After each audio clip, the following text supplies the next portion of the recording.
This episode is brought to you by Podbean, the easiest, most affordable option to get started in podcasting. Stay tuned to hear how you can get your first month of Podbean for free.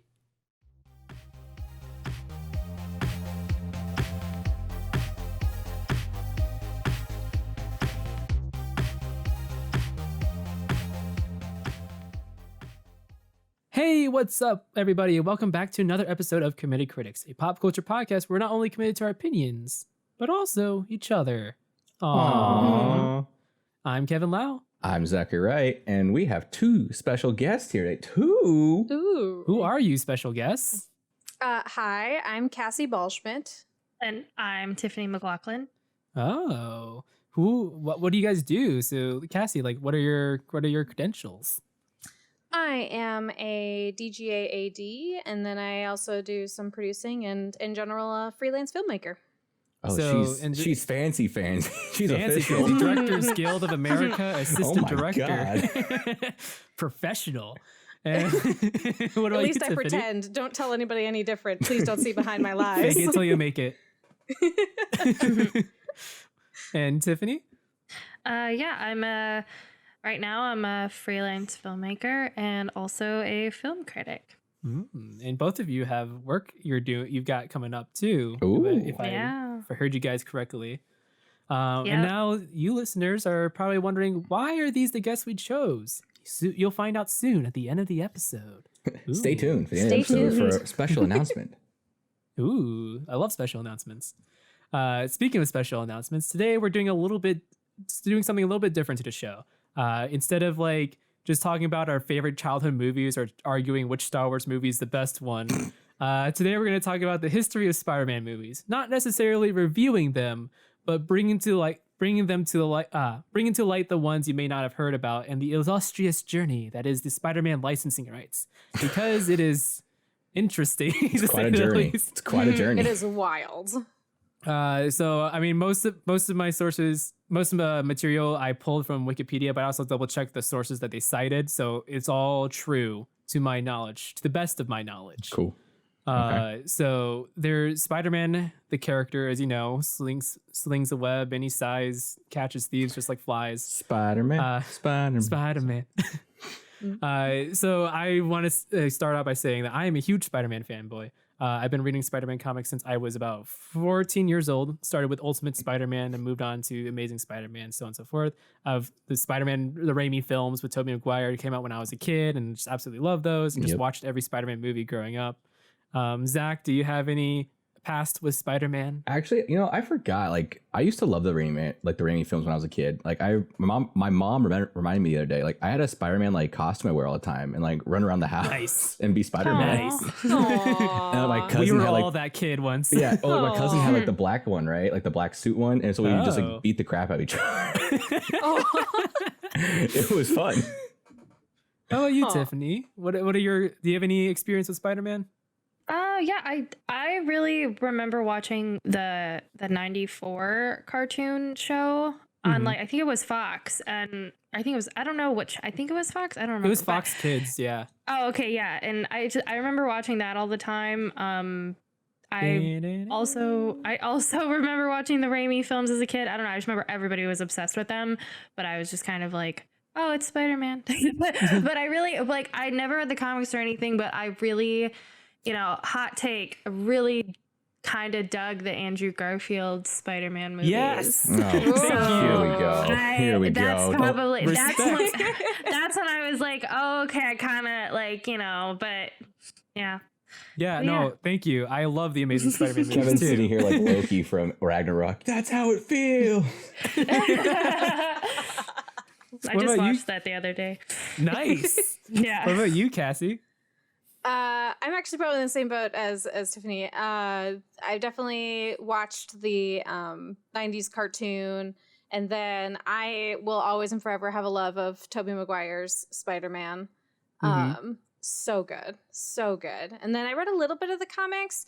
I was that bookstore kid who remember when Borders was a thing? Oh my Yeah. god. Absolutely. They had a little turn kiosk of comics. And so I'd sit there and I don't know, illegally read, I guess. Things that feel illegal that probably aren't illegal.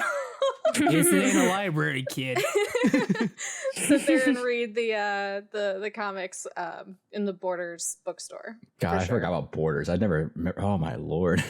I spent so much of my life spent at Borders and all the like different book events that they had. Every single Harry Potter opening, I was there. My mom went to those. I think my family still has our Borders card lying around somewhere. Kevin, do you remember Pages for All Ages?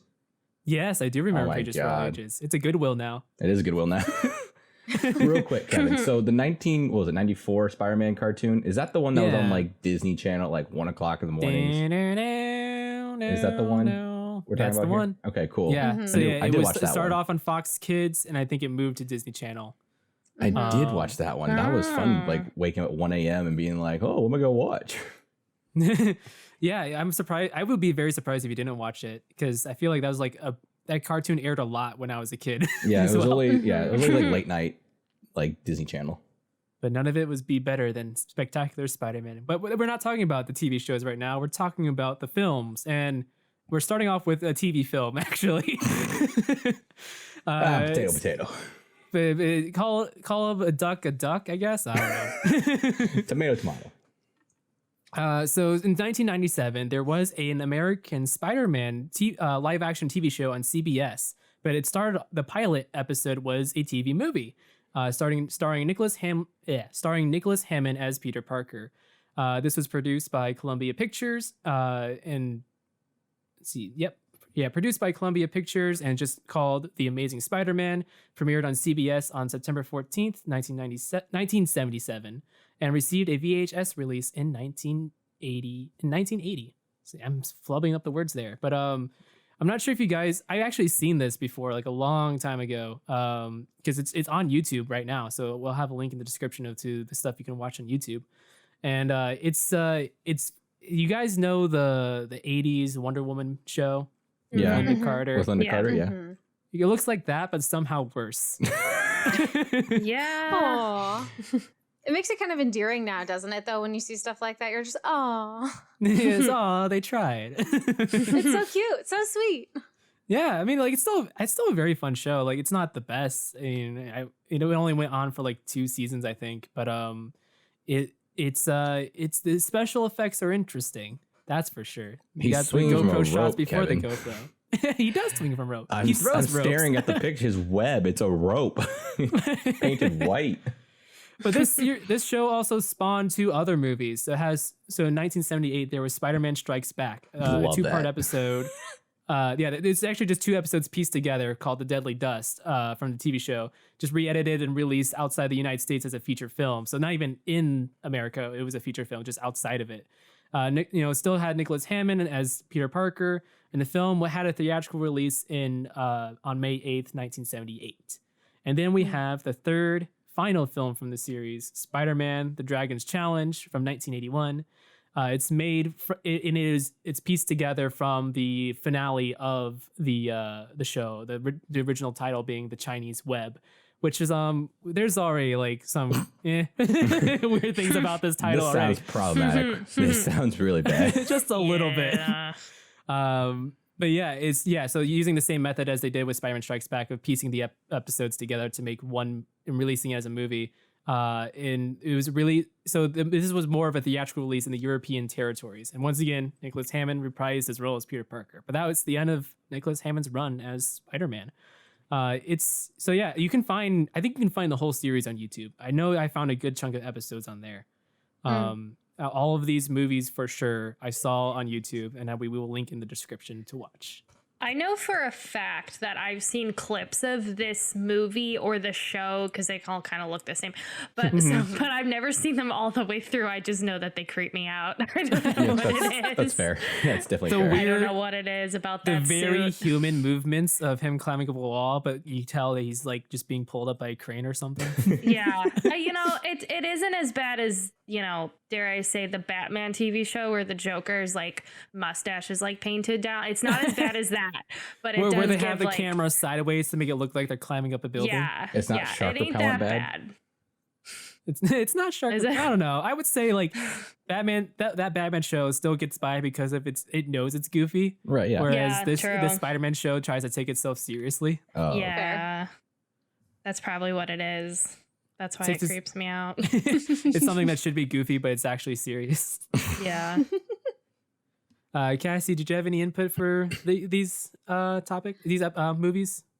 No, I think they sound very much like we found a thing. Like, let's go for it. And that's very much what these movies feel like to me. Oh yeah. So Kevin, are these films like when you see like the pictures of like before, like with Captain America, Iron Man, and like the before and after, where it's like Iron Man's got the red like dome trash can helmet? Is that this era? Is that what we're talking about here? Yeah. Oh my god. A little bit before the era, actually. Oh my god. I love it. I actually do want to see that classic Captain America movie, which it does relate to what we're talking about a bit later. Okay, cool. I will let you know when it comes back. But right now, also, we want to talk about another 1978 film that came out. It's another 1978 Spider-Man film that came out, and that is the Japanese Spider-Man, also pronounced there as Spider-Man. This is the one where he has a Megazord. Yes. The show is the result of a 3-year licensing agreement with Marvel and the Japanese production company that allowed both of each other's properties to both of them to use each other's properties in any way they wanted. So like they had full creative freedom with the Spider-Man show in Japan. And although the show's story was criticized for bearing almost no resemblance to the Marvel version, the staff at Marvel Comics, including Spider-Man's co-creator Stan Lee, praised the show for its special effects and stunt work, especially the spider-like movement of the character himself. I'm going to say, yeah, because like I'm watching him climb up the wall right now, and it looks pretty good. Yeah, no, it looks like a fun show to watch. And it is actually like, they do reference it in the comics as well, like with Spider-Verse and all that. So, it's not something that's lost in the dust like Nicholas Hammond, even though, because, with Japanese Spider-Man, you got the Megazord. Like, that's very unique for Spider-Man.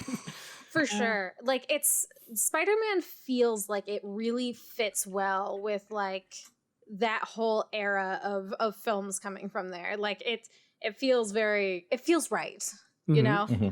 And also, this the theme intro song is the best. Yeah, I was to say the theme song is awesome. It's a bop. So good. The whole intro is just like, oh, it's gorgeous. It's beautiful. It's wonderful. 10 out of 10. Look it up on YouTube. It's great. Yeah, I don't think you can find full episodes on YouTube. I couldn't find any when I searched it, but I might have missed it. But definitely the intro is out there. The intro is, yeah. But yeah, fun fact: the Megazord suit was actually stolen. Like the day after they first used it. So at the end of the episode when they have him do the Megazord pose as the bad guy explodes like in Power Rangers, it's always the same clip over and over. But they just paste over the new villain each episode. Oh no! Oh my gosh! It's That's interesting. But yeah, that's unfortunate. The Megazord suit got stolen. I wonder where it is. Lost forever to the wretches of time. But before we go on, we're going to take a quick break, and when we come back, we'll talk about the more complicated part of Spider-Man's licensing issues, and we'll be right back.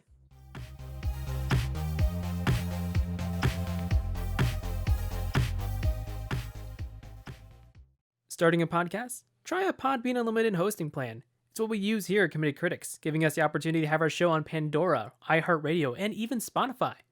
You can get your first month of unlimited hosting for free on us by going to podbean.com/committedcrits, just like our Twitter, or by clicking the link in the description.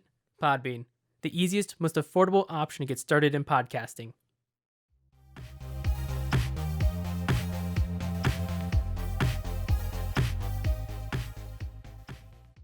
And welcome back to Committed Critics, as we talk about Spider-Man, the movies, the licensing rights of the movies, not reviews of the movies. Calm down.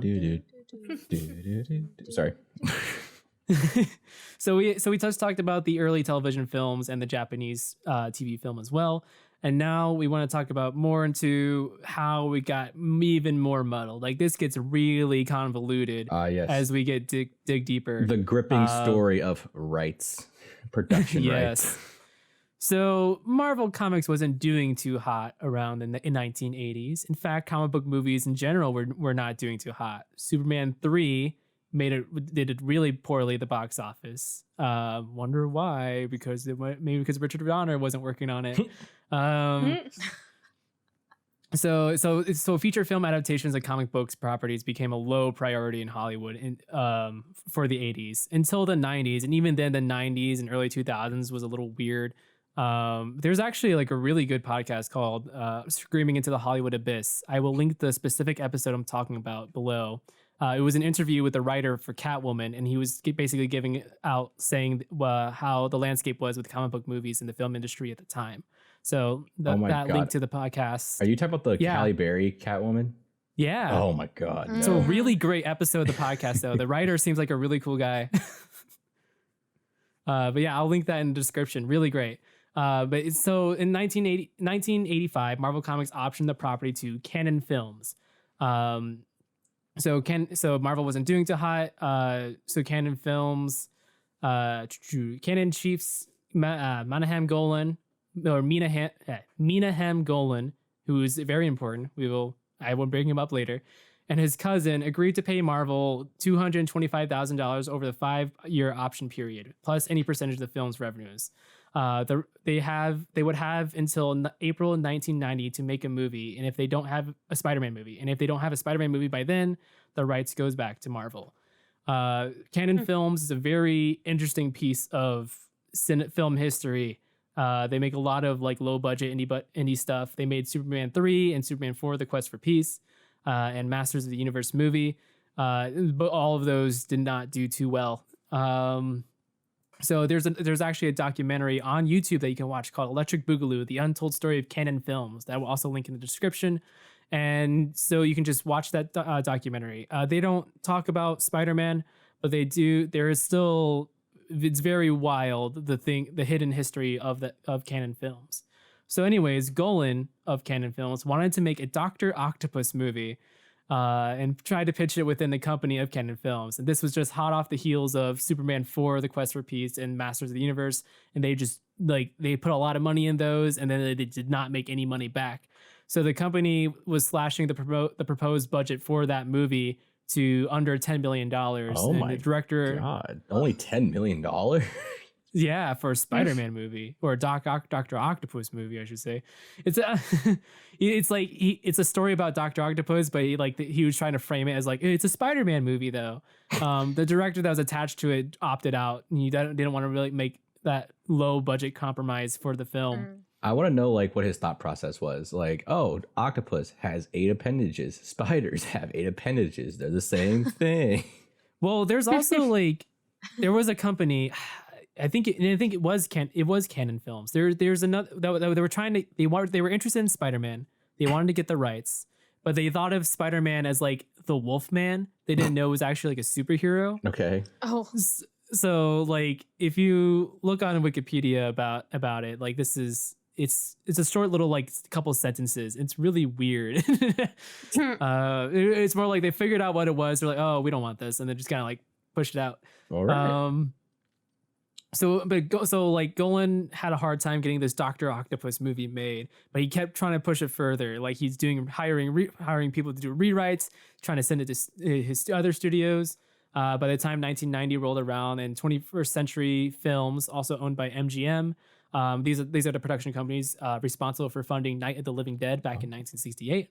Managed to buy the rights to Spider-Man, and Golan pitched his film further at the studios requesting even more rewrites.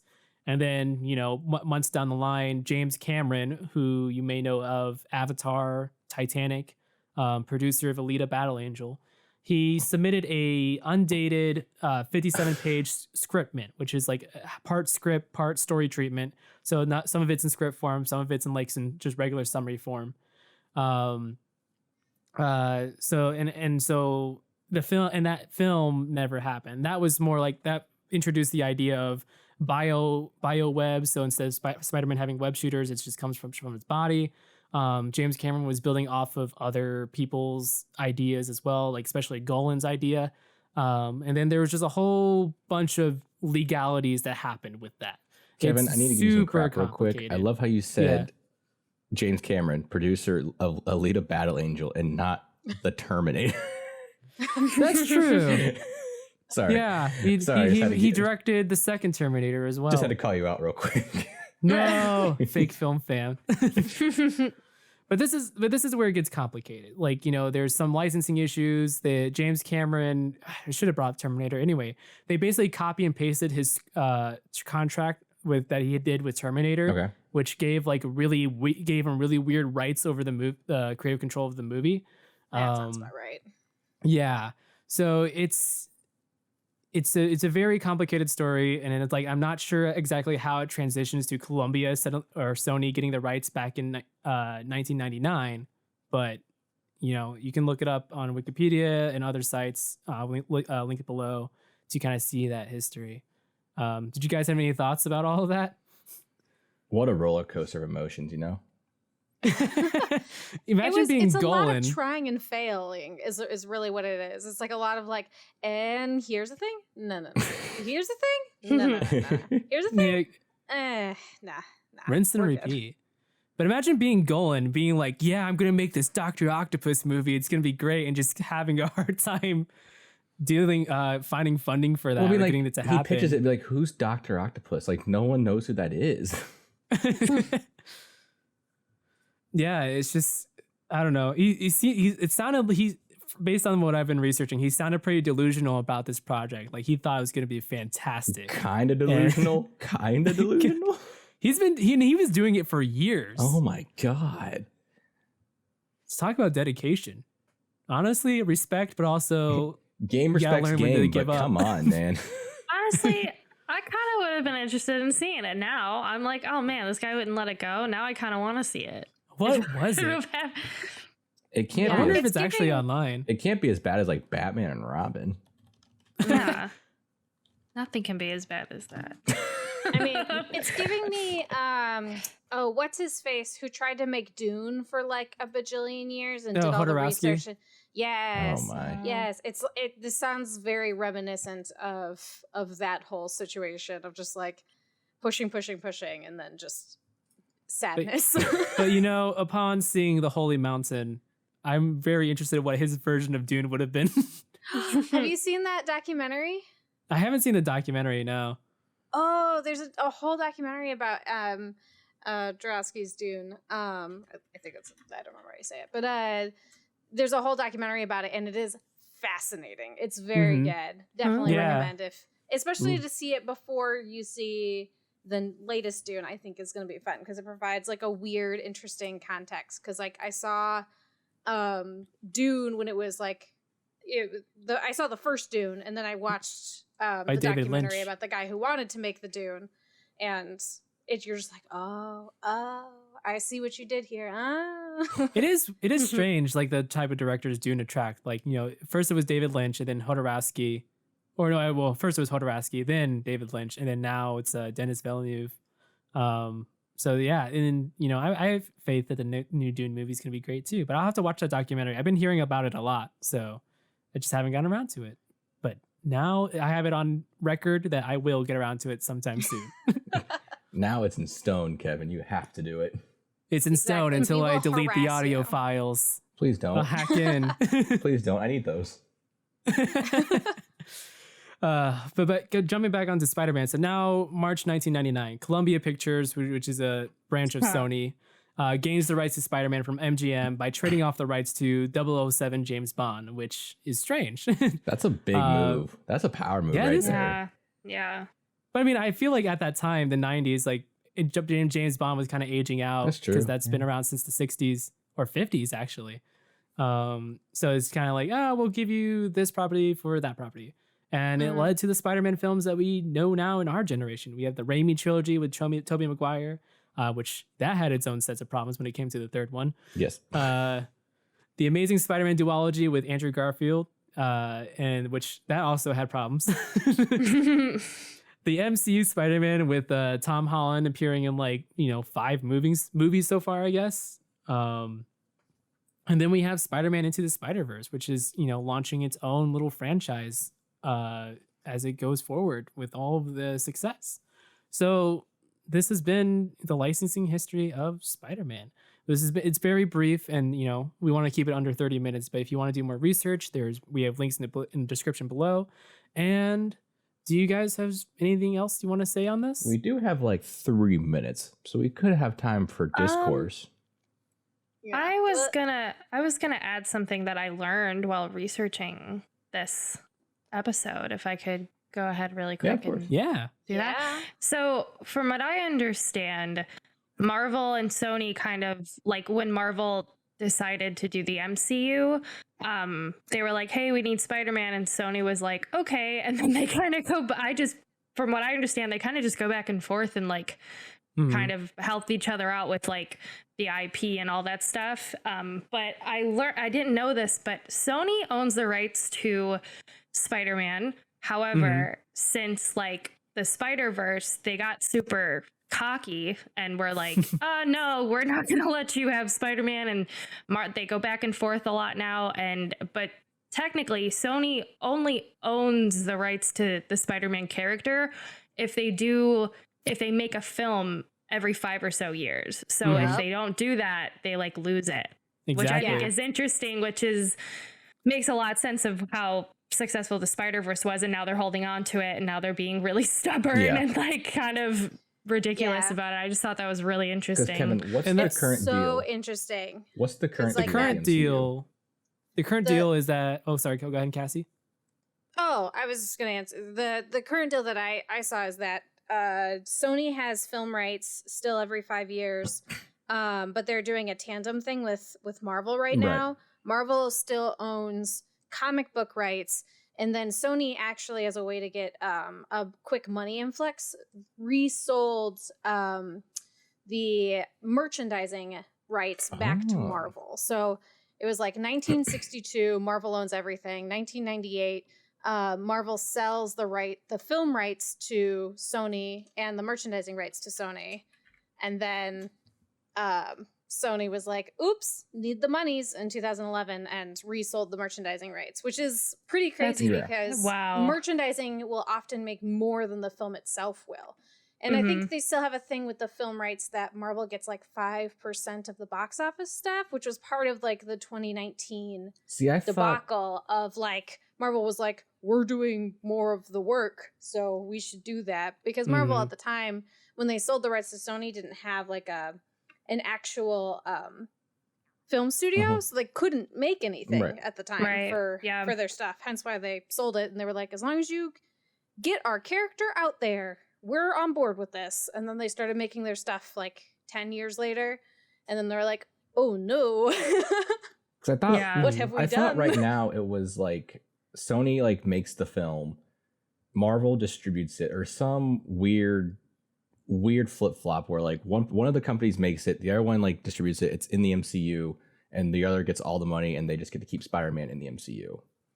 So I think Spider-Man solo movies, I think Sony still distributes it, because that's why also their DVD packaging is different from Marvel's, where they had the Blu-ray and DVD combo pack instead of just Blu-ray or DVD. Right, and that's why Spider-Man is now going to Netflix and not Disney Plus.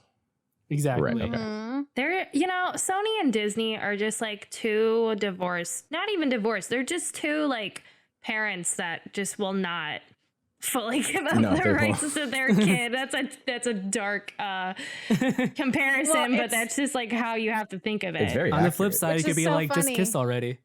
Yeah. Well, it's so funny you say it like that too, because like Tom Holland, the child who is Spider-Man, had to like step in 2019 and be like, Sony, you need to come back to the table so that you can talk to Marvel about keeping me in this, because people aren't coming just because of Spider-Man. Yeah, I forgot about that. It pays the bills. Yeah. So the child had to step in to solve the parents' problem. Yeah, like, hey guys, remember how important I am. So I found some fun facts about Canon Films. So it was Canon Films that when they bought the rights to Spider-Man, they bought it thinking that it was like a Wolfman type scenario. And then like once they already owned it, they realized it was a little too late to turn it back. So they tried to make something more out of it. Apparently Bob Hoskins, who played as Mario in the Super Mario Brothers movie, was going to play Dr. Octopus. Oh my. Wow. Yeah. Stan Lee had a pretty major role on screen for himself in mind. And it's So I found an article on Screen Rant about it. So I'll link that article into the description as well. It's just some fun facts in there. Tom Cruise was eyed to play Spider-Man. Can you imagine? Can you imagine Tom Cruise as Spider-Man? I mean, this is young Tom Cruise we're talking about. Yeah. So True. I don't know. An old man Tom Cruise Spider-Man would be pretty funny. He could play the live action version of like Into the Spider-Verse's old Peter Parker. Ooh, that'd be interesting. I don't know. Tom Cruise might be too cool though. Now that I'm thinking about it, too expensive. He might be too cool. He's like, oh, an animated movie? I can't do my own stunts with that.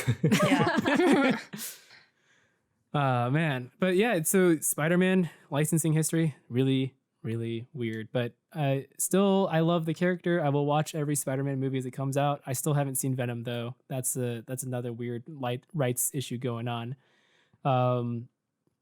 But looking forward to the next Spider-Verse and seeing what they do next. Hopefully they don't like the whole 5-year deal thing has also tanked superhero movies. Yes. That's what happened with Fantastic Four. Yeah. Like they were waiting till the last minute to make their Fantastic Four movie, and then we got Fan Four Stick, and then it was terrible. Oh my god, I remember that movie came out. Release the Which is like, it makes sense. Hashtag release the train cut. No, stop. No, we're not doing that. It's like it makes sense that why they do it that way, of like why you would wait, because you want to keep it for as long as possible. Right. But it's still like, also you can't just push a button and the movie will come out. Yeah, quality. I don't know what you're talking about. Exactly. Well, yeah, I think you do know wild. what we're talking about, because that's what part of our announcement. Ooh. Oh, starting this Monday, May 3rd, we have a new show premiering right here on the channel. It's called Breaking Into Cinema, a show where Tiffany, Cassie, and I discuss movies, new and old, that you may not have seen or analyzed before. If you want to expand your thoughts on films and learn how to even make your own films, be sure to tune in every other Monday starting May 3rd. So like I said, Tiffany, Cassie, and I will be there. Our first episode is going to be talking about cinema. Like, what is cinema? Why does it matter that we know what defines cinema? Why is there so many cigarettes in cinema films, guys? Why? It's a metaphor. Obviously, yeah, it's because they're cool, clearly. Have you not read the Fault in Our Stars? I knew with you were John going to Green? say that, you ass. Can't watch that movie anymore, though. Oh, ooh, yeah. Oof. Rip. I mean, then we can't watch Baby Driver what's either. his face? Yeah, remake Baby Driver, please.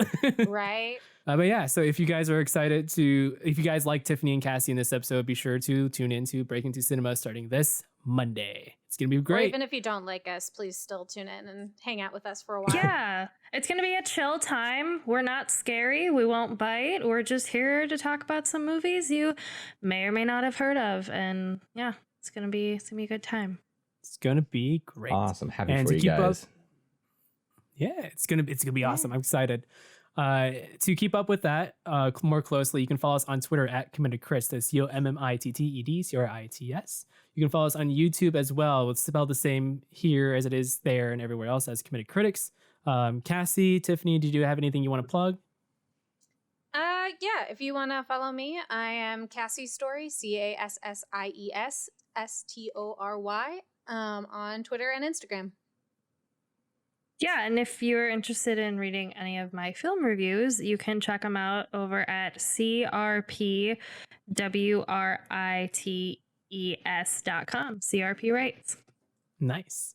And you can support us on Patreon. Just $1 a month could help the show greatly. And special thanks to Zach, who edits the episodes, and our sound engineer, Jordan Smearman.